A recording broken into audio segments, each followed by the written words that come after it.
Welcome to Satsang.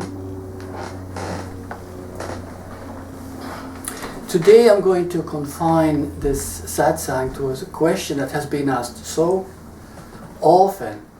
And then yesterday I had a therapist, and he's quite a well-known therapist, and he said that he's having a lot of spiritual seekers coming as clients, and they keep asking him this question, which I'll be discussing it in a moment. And so I thought, well, if he's asking me for a specific answer to this one, therefore quite a few people maybe do not really know the answer. So that is what we're going to be discussing today, okay, exploring. Now first, before we can be very clear about this question, we have to know one specific thing, and that is that the truth is oneness. There is nothing else but oneness. Now we can call it the now, we can call it God, we can call it love. Okay? David Bohm, a Nobel Prize winning physicist, and as a matter of fact he won the Nobel Prize by discovering that the universe is holographic. So oneness is holographic. We'll go into that. Albert Einstein gave us the theory of relativity, which is again about oneness. All physicists know one thing, and that is that everything is a unified field principle, again, which is oneness. There's nothing but oneness. It is when we begin to feel this oneness that we're said to wake up to our true potential. We begin to live it, realize it. So let's discuss holography, okay? Holographic universe, the holographic essence. Holographic also is beyond time and space. Our true nature, you are a human being. The human part of you is what we call an addition. The being is a subtraction, but we're going to talk about that too in a while, okay? You're always adding to yourself because you never feel enough. You feel like a lack.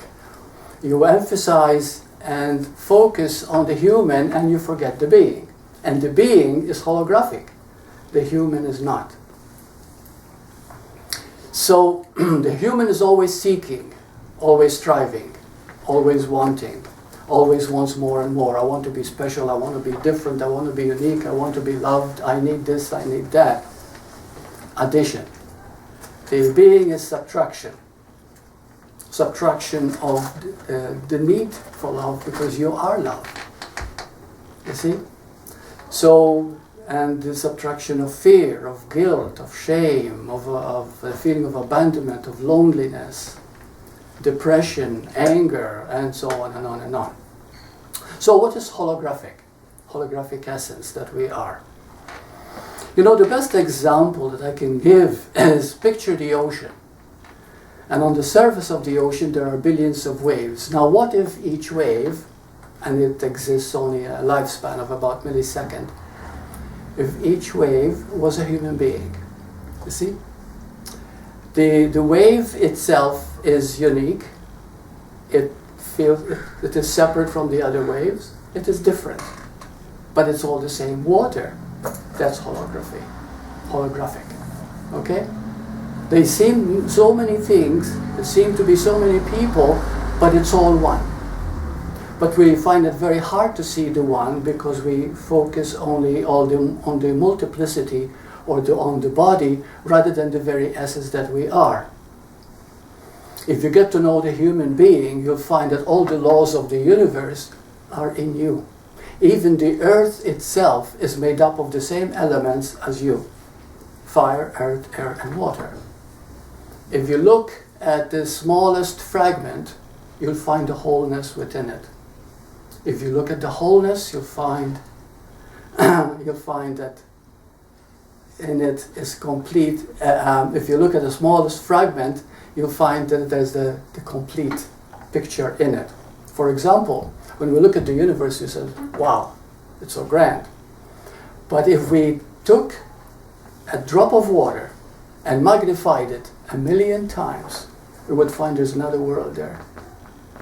You see? That's the beautiful thing. Nothing is separate from anything else. Now we have to understand, in order to understand this question, is that there is no separation in anything.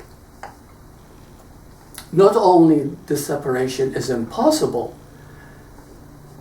but even the idea that you can separate is what causes all the ills of humanity. But because we identify with the human and forget the being, which is the dualistic aspect, after all, everything is dualistic in order to be created, right? Creation cannot be other than having two opposites, male, female, up, down, front, back. You see? So everything is complete within itself. Now let's go into the question, and I'd like you to really feel it out. People have been asking for a long time, and there are people even who studied psychology, who are therapists, they still wonder about this. They said, if oneness is everything, and everything is contained in oneness, if everything is one, then is emotional pain part of that oneness? That is the question. What do you say? Of course. Hmm? Of course. It's part of oneness, you say? What would you say? It's the call to, it's the movement of. So the separation from creates the emotions. The illusion of You're the very, separation. no, this is beautiful, but let's go some more. Yeah. Okay. I do know for myself, had I not gone through what I've gone through, I wouldn't be here today listening to this. And that's why I'm so grateful for that. Good, thank you. Okay, I'd like to hear some more of what you feel about, is emotional pain part of oneness? What do you say, Bill? Yes and no. All right, we'll leave it at that. Okay, what would you say? Anybody? Well, it works against being aware of the oneness, but everything is one, and we have to be both human and being. So, All right. So we'll go with that too. Okay. What do you feel, Mary? Is emotional pain part of oneness? I think, like Jen mentioned, I feel like oneness is whole, and it's the human who experiences the duality that experiences the pain, and there isn't pain in oneness, in wholeness. That's what I feel. I don't know. So separation is possible, you are saying?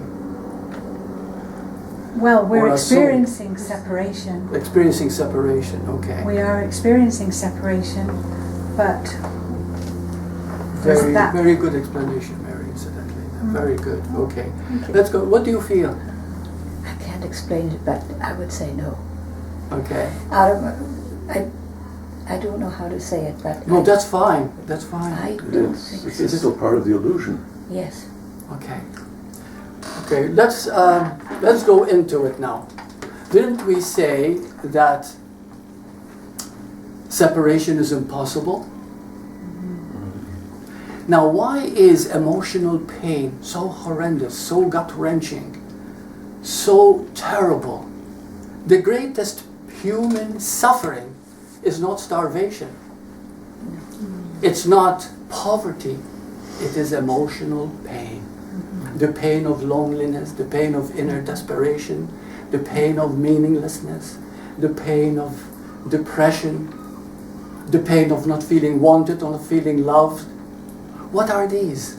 It's separation personified. Very good. Is it possible for separation to happen? Yes. to be perceived. Perceived but cannot happen. It is perceived only. Now, why is it so horrendous? Why is it so terrifying? Why does it drive people into manic depression, borderline personality, suicide, other diseases, because you think it is possible to separate from God. And that's why the pain is so great. There's no pain greater than emotional pain, because you think you can actually separate from God. And it is that illusion that drives people insane. You see? So this is the question that this therapist was actually wanting an explanation of how to go, how is it possible? Is it part of oneness? Oneness is nothing but love, perfect love. You see? Other than love, then is fear. But we have to look a little deeper, and that's what I'd like to do here, into the question, because we know that emotional pain is rampant. I mean, I work as a hypnotherapist. I have quite a few clients every day. I receive sometimes up to 100 emails a day from around the world. So I know pain, and people are expressing it all the time. The greatest pain, of course, is that pain of loneliness, of feeling unloved, feeling as if you don't count, you are meaningless, which of course is impossible. Because you are one. You are the one. You see, yourself. And it is that impossibility that causes the pain. Are you with me so far? Okay. So now we can move a little deeper, and we can use emotional pain to grow from it. Because if we explore emotional pain, we will find something very interesting.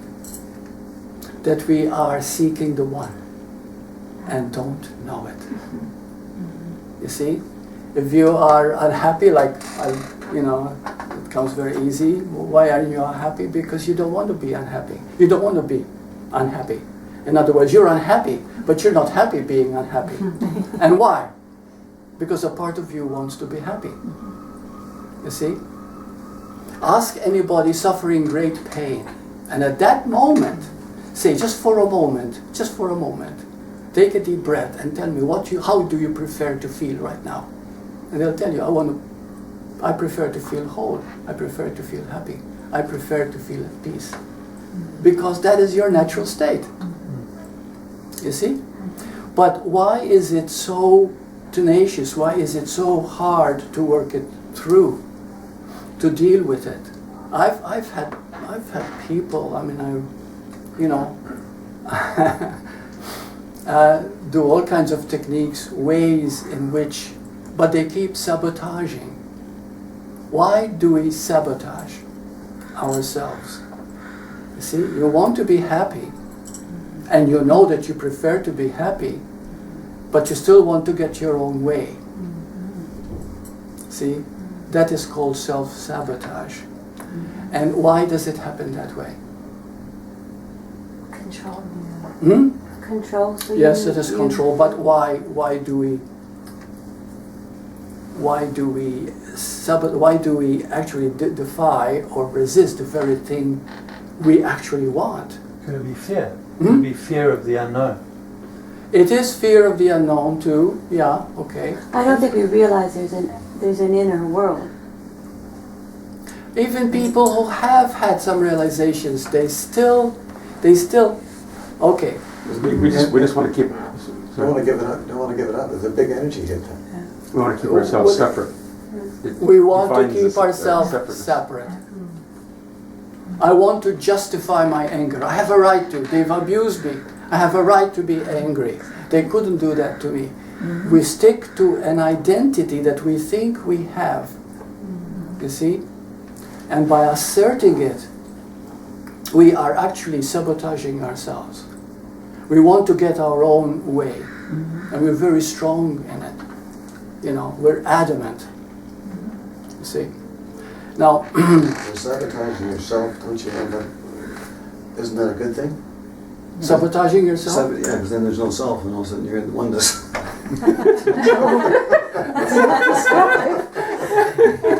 If you look at it that way, yeah. But it doesn't work that way. You hate yourself, and you hate yourself for hating yourself. Yeah. That is self-sabotage. Just like, I was working with a person who suffers a lot of guilt. And we know that guilt is the primary thing that causes all the maladies, even crime. And but working together, after a few weeks, he was able to get a moment of not feeling guilty. And then he said something very interesting.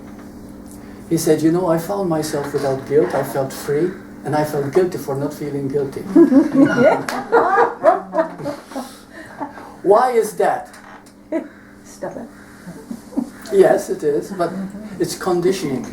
We've been brought up in a religious way, belief in sin, Yes. belief that we're not good enough, and because of that, it's embedded in our unconscious. Not only subconscious, but the unconscious. It's there, you see? So, now a little earlier I said about the human being. The human is addition, and the being is subtraction. Okay? Now we get the idea in the beginning, when you hear this, you think, oh, well, I'm supposed to get rid of all the stuff that I have. I have a mansion, and I have a Ferrari. Should I get rid of these? No, of course not. All you need to do is subtract the attachment to them. Because it's okay to have everything that you want. But the moment you become attached, the moment you make something real, it owns you. We do not realize that. A person could be a billionaire, but one thing they don't have is peace of mind, because they can never have enough. Addition. I want more and more and more. You see? Whereas the being is subtraction. Not subtraction of the material, not subtraction of the physical, but subtraction of that which is attachment. Until you are free in your mind and your soul and your being, you are totally free. And when you're totally free, you're in being. Being, to be. Now, how do we start healing this emotional pain when it's been with us? We've identified so much with it. We made it so real. Because ask any person who is suffering emotionally, and they'll tell you it is very real. And if you tell them it is not real, which of course I'll never do, if somebody is suffering, because they'll really let me have it. They want, because they justify it, to them is very real. But why is it so real? Why does it feel so real? You give it energy. Because you give it your energy. And you give it your total energy, and you identify with it, and you really begin to think that this is who you are. You see? And so you feel that I have suffered so long that I don't know what it's like to be free from it. And what if I am free of it? What is left? I had a woman one time, and I said to her, she came to see me one-on-one, and I got so many worries and so many problems, and she's always complaining, So I said, I'll tell you what, I'm going to have you here, and I'm going to get rid of all your problems, all your fears, everything. And I'm going to do it in a very short order. And I did it, of course, it doesn't work that easy. But that's what I said. It's a way of finding out. And I found out, because she said to me, she paused. And then she said, but if I get rid of all my problems, all my fears and everything, what is left? You see? That's true. We don't know what it is to have that incredible peace, that incredible beauty that is us. And it does not rely on wealth, it does not rely on success, although we keep hearing it all the time in our world. It doesn't rely on anything. it is itself, complete. That's the being. And we don't realize that all the time we are seeking the being. So there are 3 ways in which we can deal with pain when it happens. And the reason I mentioned oneness, because it all has to do with oneness. Are you familiar with A Course in Miracles? Oh, wonderful. Okay. Well, A Course in Miracles makes it very clear that it's all separation from God that causes all the maladies, all the suffering, all the pain in the world. And so I thought I'll start before I actually to talk about the question. I wanted to at least to present how oneness is the only truth there is. It doesn't matter what you call it. See? So there are 3 ways. Once you understand that oneness is a fact, it's not something you're going to achieve, it's not something you're going to get to. People say to me, when am I going to wake up? I want to wake up fast. And I said, well, you're slowing it down by wanting that. Waking up is not something you attain, it's not something you get. It's not something you develop. It is seeing that oneness is all there is. And it's very clear, it's very simple.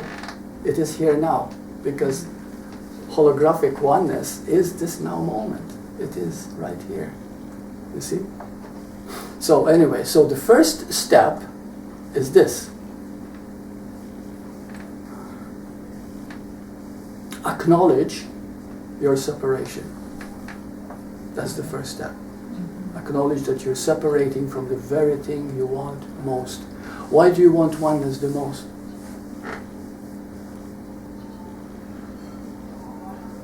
It's all there is. Hmm? It's all there is. It's all there is. And it's who you are. You see? It's your real identity. Without it, there is no happiness. People keep feeling that lack all the time. Because there isn't. Because they're so much into protection and defense of this idea of who they think they are, that they waste 95% of their energy just defending and protecting themselves. That's a heck of a lot. So people who complain a lot or who are always worrying, always negative, that's all they're doing. You see? And also what happens too, when you protect yourself, you become so dead to oneness that you actually think there are people outside of you. Are there people outside of you? No. Okay, explain. Well, in what oneness is. Oneness is, isn't it? Yes. Right. So there is nothing else. Right, so if I judge you, aren't I judging myself? Of course, If I hurt you, that's aren't all I you hurting see myself? is what you're seeing. That's right. So actually, what we're seeing is ourselves in different forms. Mm-hmm. Isn't that beautiful when you start realizing that? See, there's no peace that can come remotely close to that realization. You know, it's all oneness. So the first one is get in touch with your separation, how you're separating from the very thing you want most. Number two is something we don't want to admit, so it takes time to work these 3 principles. It's an illusion. It doesn't exist. Separation doesn't exist. It's impossible. And so therefore, everything that I'm causing, everything that I'm feeling is a separation from what I really am. Think of all the maladies of humanity. And you'll see, each one is the extent of that separation. Now when I say God, for those who are maybe listening to this video, I'm not talking about the God of the church that we have, that we up there in the sky. God is you. Now, if somebody were to say what I'm saying now, 30, 40 years ago, they might lock you up. Okay? But the truth is that God is all there is. And if God is all there is, you are that. how can it be otherwise? You see? So everything that separates you from that is an illusion. It's all made up in your mind. And number 3 is replace it by forgiving it. Replace that. And again, how do you replace it? By taking a deep breath, stop, and ask, what do I really prefer to be right now instead of this? You see? And what you prefer to feel is the real you. You know, I have found this because I do it with a lot of clients. It doesn't matter how caught they are in pain, no matter what they're going through. When I say, okay, now take a deep breath, become very still, close your eyes.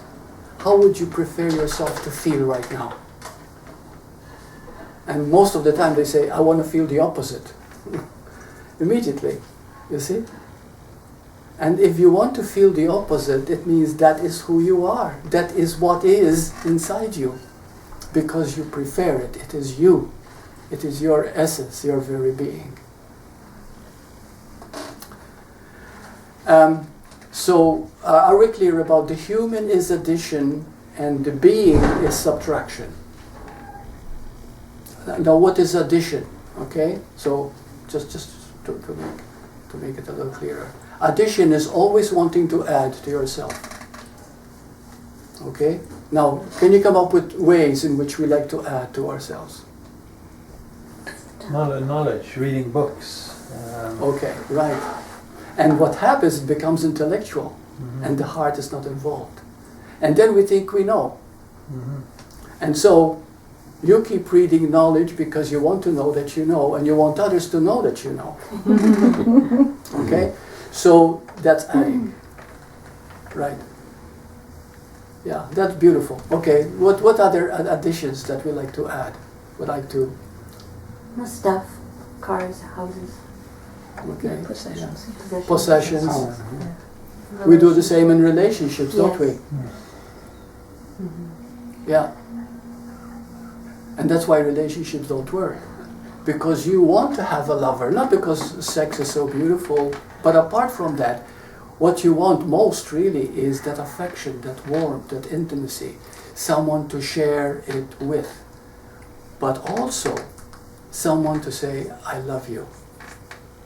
Because the unloving part, the part in you that is separating all the time, causing you unhappiness, if somebody tells me, I love you, I'm going to feel good about myself. But it doesn't last long. And so it becomes a codependent relationship. You're relying on that relationship to give you what you think you lack. You see? And so therefore it becomes a handicap in time. It becomes a love-hate relationship in short order. You know what a love-hate relationship is. Did you know that over 90% of relationships are love-hate? It's true. It's true. They're not aware of it though. No. Because it's dependent. You see? It's not a total giving. It's not a total allowing. You see? It's adding, not subtracting. You see? When you subtract, which the yogis or in the East they call it surrender, when you subtract, you come to the point where there's nothing left. So what happens when there's nothing left? You're full. Disappear. Everything that wasn't necessary is no longer there. Only what's necessary is left. Yeah, all that's necessary is left. But you will find also something else too. You know, there was a time when I used to think that if I realize my true nature and and the world disappears because I see it's an illusion, I'm going to lose interest in things. Oh boy, was that ever a misjudgment. It's different. You appreciate everything. You appreciate, you love animals in a way you never loved before. You see nature in a way you've never seen before. Everything becomes beautiful. even a disformed or deformed person becomes beautiful to you. Everything becomes part of the beauty, because when everything is gone and you're left with nothing, what is left is oneness. What is gone is the person, which was never real in the first place. You see? So what is left is oneness, and when oneness is left, it means everything is love. So everything is that love.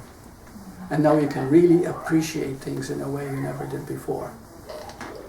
So one way to heal it again, okay, you see something, you're separating from it, that's the first step. Second step, you see the illusion that it is, something you don't want to admit. Because when you're in pain, you don't want to admit that the pain you're feeling is unreal. It's all in your mind. But darling, it is. It's all in your mind. It's true. It is. It is. It takes a long time to realize that. You are creating it all. But then people say, but if I'm creating it all, I should take responsibility. Yes, responsibility is wonderful, but responsibility is a wonderful thing. Ability to respond in the moment. That's what responsibility is. It's not a burden. It's not a weight on your back. It is a pleasure to respond to the moment as it is. And the moment you start to respond to it as it is, you begin to see it as it is. And number 3 is forgiveness. And forgiveness is seeing that there's nothing to forgive. And why?